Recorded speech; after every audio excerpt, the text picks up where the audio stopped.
Hey guys, welcome back to the Bible in a Year podcast, and today we look at Genesis chapter 12. Before we jump into it, quick reminder to subscribe so you never miss an episode and to leave a review. It really helps us out. Also, we are so close to reaching 100,000 subscribers. That is insane, and that would be amazing. So if you're not already subscribed, please do. All right, let's dive into the text. So Genesis chapter 12 begins with the call of Abraham. Abram was 75 years old when God called him and said, "Leave your country, your people, and your father's household, and go to the land I will show you." Now this is really important because from here on out, we're going to see how Abraham leaves his past behind, becomes a new person through circumcision, and changes his name to Abraham. We all see him have faith in God, and we all see his faith increase throughout the entire book of Genesis. And this is kind of where we pick up the story. But if you want to start at the very beginning, go back to Genesis chapter 11 and read the whole story of the Tower of Babel. You don't have to read anything else. Just read Genesis 11, all the way from verse 9 to 12. And that will kind of bring you up to speed with everything that happened prior to this moment. So we know that there's this call to leave his country, his people, and his father's household. And who was Abram's father? Terah. Terah was Abram's father. In fact, we learned from previous episodes that Abram actually had two brothers, Nar and Haran.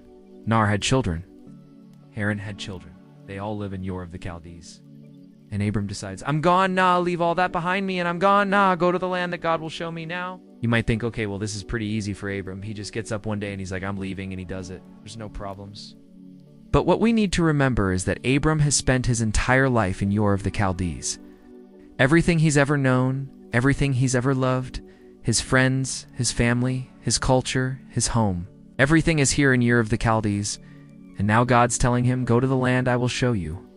So this isn't just a casual trip where he can come back whenever he wants. This is a permanent move. What I believe this teaches us is that when God calls you to do something, he will equip you to do that thing. Because if you look at Abram, he's 75 years old.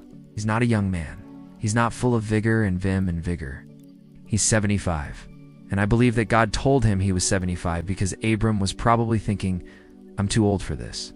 I'm too old to start over. I'm too old to build a new life somewhere else. But God said, no, I'm going to show you the land, and then your descendants, they're going to own it. So God knew that Abram wouldn't be alive to see the fulfillment of that promise, but he wanted Abram to trust him enough to get the ball rolling. So Abram leaves his father's household, and he takes his wife Sarai and his nephew Lot, and they all head out together. Now, the fact that Lot is with them tells us that Abram was probably pretty wealthy, right? Because Lot was Abram's nephew, but he was also his servant. So Abram had enough stuff that he could have his nephew be a servant, while he goes to a new country and builds a new life there. And they go to this place called Charan. Now, we learned from a previous episode that Charan was where Abram's brother Haran lived. Haran had died, but his widow was still there, and she was also Abram's half-sister. Her name was Milcah, and Abram decides, hey, I'm going to stay here for a while. Why? Because God hasn't shown him where he wants him to go yet? And here's where things get crazy. Abram is 85 years old when his son is born. His son's name was Ishmael. Now, if you know the story of Isaac, you might be a little confused right now, because we know that Isaac is Abraham's only legitimate heir, and he is the one who continues the bloodline.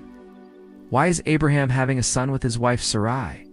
But then later on he has a son with Hagar, his servant. That seems a little confusing. Well, I believe that Ishmael is the answer to a prayer that Abraham and Sarah prayed, but it wasn't the answer they were looking for. Let me explain. Here's what I think happened. Abraham and Sarah were childless for a long time. And if you've ever struggled with infertility, you know how stressful and frustrating and heartbreaking that can be. Finally, God gives Abraham a promise. He says, your descendants will be too numerous to count. And I believe that made Abraham and Sarah very happy. Finally, God gave them a reason to believe that they would have a son. But the problem was, Abraham and Sarah got impatient. They didn't want to wait. They wanted a baby now. They thought the only way they could have a baby was by having it naturally. So Sarah said to Abraham, look, I'm your wife, and you haven't slept with me for a long time. It's my fault that we do and have any kids because I'm barren and I'm getting older. So you should sleep with my servant Hagar. She's Egyptian. She's fertile. If you sleep with her, she gets pregnant. then I can have a baby. And I can still be involved in raising the baby because Hagar will be nursing the baby. And once the baby is born, I can take the baby from Hagar and nurse it myself. So that was Sarah's plan. I don't think it was evil. I think it was born out of frustration and stress, and probably feared that they would never have a son. But it wasn't God's plan. God did not tell them to do that. God wasn't okay with that. But it doesn't say anywhere in the text that God was mad about it either. It just says that he allowed it. And then Ishmael was born. Now, if you want to hear more about that, we're going to cover that in a future episode. But for now, just know that Ishmael is Abraham's firstborn son, but he's not the son that Abraham was supposed to have. God still kept his word. Ishmael's descendants would be too numerous to count, but it wasn't through Ishmael that God would continue his bloodline. It was through Isaac. After this, there is a famine in the land, and Abraham decides to go down to Egypt because he thinks there will be plenty of food there.